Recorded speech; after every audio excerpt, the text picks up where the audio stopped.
How's it going, guys, and welcome back to the channel. Today I wanted to make a sort of very different video talking about very much my opinion on Luke Skywalker and his depiction in The Mandalorian and Star Wars canon as a whole, that being what many are referring to now as Disney Star Wars canon, and sort of my thoughts on how this character's journey has altered, from various directors' hands like Rian Johnson to now Dave Filoni being the writer for the recent episode of The Mandalorian. I want to sit here and really get this off my chest and get a chance to talk to you guys, hopefully in a more relaxed setting than a lore video or an explanation breakdown, and see if there's really a market for this type of videos and if it's something that you guys would like to see more of in the future. Today though, specifically, I want to talk about Luke Skywalker after his return to the book of Boba Fett, which is now really feeling a lot like The Mandalorian Season 3. Luke Skywalker appearing at the end of the second season of The Mandalorian was one of my personal favorite Star Wars moments ever, and it really felt like a sort of redemption moment for this character. And the book of Boba Fett is a lot like that. I'm not sad because of the depiction of Luke Skywalker in the book of Boba Fett because I feel it's not of quality. I'm disappointed and feel very melancholy because of the direction that Luke Skywalker as a character is going to take and undergo following this point. The Luke Skywalker that we see in a lot of other pieces of Star Wars canon is a little bit different than what we see here in The Mandalorian, mainly in The Last Jedi and a lot of other novelizations and comic books that depict the character. I remember that after The Last Jedi first came out, a lot of people were really shocked about Luke, and I think today a lot of people still are shocked about Luke. And the thing that saddens me about The Mandalorian depiction of Luke is that now we ultimately know where this character's journey will end. It will end with Luke being jaded against the Jedi and ultimately making a lot of mistakes that his predecessors and Obi-Wan ultimately made. Something that this character was supposed to have learned from, and something that I feel like this depiction of Luke Skywalker is very much different from ultimately what we got in The Last Jedi, which is a little bit jarring, but I think it's appropriate at this point in time. It's clear that the creatives at Lucasfilm knew that they needed to garner a lot of fan trust back after the events of The Last Jedi and The Rise of Skywalker. I still remember going into The Rise of Skywalker hoping that Luke would have a prominent role and that the character would be somewhat redeemed, and while again he had one cool scene where he caught the lightsaber as a Force ghost, his appearance felt like an afterthought. One of my favorite characters of all time just felt like an afterthought in the sequel trilogy, and it felt like they couldn't wait to shove him to the side as quickly as possible. I'm very pleased with the direction that they're now taking Luke Skywalker in this canon, but I can't help but feel melancholy with the idea of these droids building a temple that will ultimately be burned to the ground, and a site where Luke Skywalker will swear off the Jedi Order. It's tough to watch Luke and Grogu have these beautiful moments with one another where Luke truly feels like he's earning the title of Jedi Master, just to know that in a few decades he's going to swear this off entirely. And the thing that I simply cannot forget or let go about in the new Star Wars canon is that Luke Skywalker's character as a whole changes. In the original trilogy, Luke Skywalker was the character that would not leave his father. Luke refused to believe that anyone was too far away from redemption, and although Luke undoubtedly had these darker tendencies, by the time we encounter him in The Force Awakens and The Last Jedi, he should have grown as a character, not regressed, which is what I feel like he did. The Mandalorian Luke Skywalker and the book of Boba Fett Luke Skywalker is basically a mirror image of what we get of him in Star Wars legend. He's developed, philosophical, kind, and yet will still push his students. But what he tells Grogu, don't forget that you always get up. These lines fail to echo with me with the Luke that we will eventually see. A Luke that's sitting on the sidelines and that has refused to get up for several years now. Refused to protect the galaxy and refused to protect the ones that he loves. It just doesn't feel right, and it's very melancholy that this character, who now we know that Lucasfilm is capable of paying justice to, will ultimately go down this dark road. I don't mean to sound ungrateful, these are just thoughts that I want to share with you guys. I know a lot of people in the fan base right now are sick of seeing Luke Skywalker and feel like his story has been done to death. But I feel like the major reason that he's such a massive player now is that Luke Skywalker has always been a massive Star Wars player. And if you're going to set an era in Star Wars 5 years after the events of Return of the Jedi, Luke Skywalker is going to have a prominent role. And while of course you can tell stories outside of the character of Luke Skywalker, I see no harm in ultimately tying him back into the story. This is again something that really shocked me about the sequels. It felt like The Force Awakens was really leading into Luke Skywalker being this big prominent figure that was going to have a major impact in the events to come. And ultimately, Luke really doesn't have a major impact on the events that follow. Rey is ultimately trained by Leia, and Luke Skywalker dies on Ahch-To, alone, without his friend, without any Jedi students. I know Star Wars is very much a tragedy. All of our major characters, no matter how much we love them, ultimately lead themselves down sort of a dark path. Yoda and Obi-Wan both die in exile, both believing that Darth Vader is too far gone to be lost. Anakin Skywalker is left to burn alive on Mustafar. Star Wars is a story where our main characters not only suffer, and a lot of times they ultimately end up in darker places than when they started. However, something else that I've loved about Star Wars is the character continuity, and the fact that these characters, despite being in darker circumstances and darker places, actually seem to learn. Obi-Wan Kenobi perceives Luke Skywalker as his second chance to do right by Anakin. Same as we see with Ahsoka here, which I think is brilliant writing. Obi-Wan Kenobi, who ultimately failed Anakin Skywalker, now looks at Luke with hope and admiration.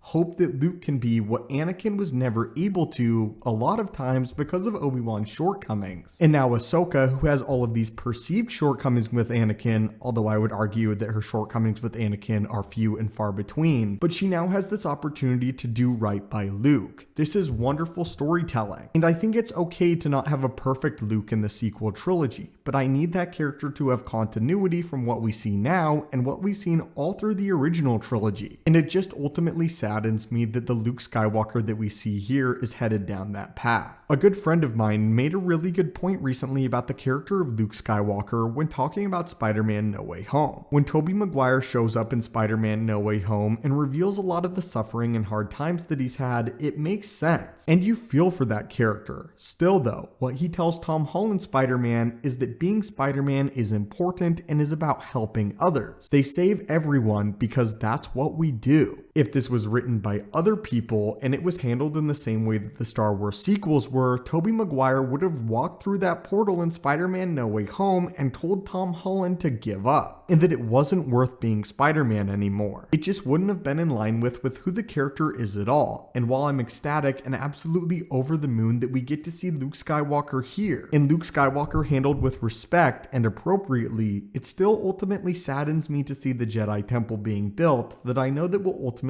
be burned down, and a Luke sent into exile that won't have a prominent role in the majority of the Star Wars sequel trilogy. And what we get will ultimately be a shadow of what we see here. A character that regressed instead of progressed. Anyway guys, what are your thoughts on sort of these more free-flowing videos? I completely understand if you think that my opinions on Star Wars are completely incorrect, and if you have a different way that you perceive the sequel Luke Skywalker entirely. I would love to hear your thoughts down below. I'm open to hearing them, and I'm open to having my mind change. If you guys like these more free-flowing videos and would like to see more though, be sure to hit that like button, subscribe, and request more in the comments down below. As always my friends, thank you guys so much for watching the channel. May the Force be with you, and I will hopefully see you in the next video.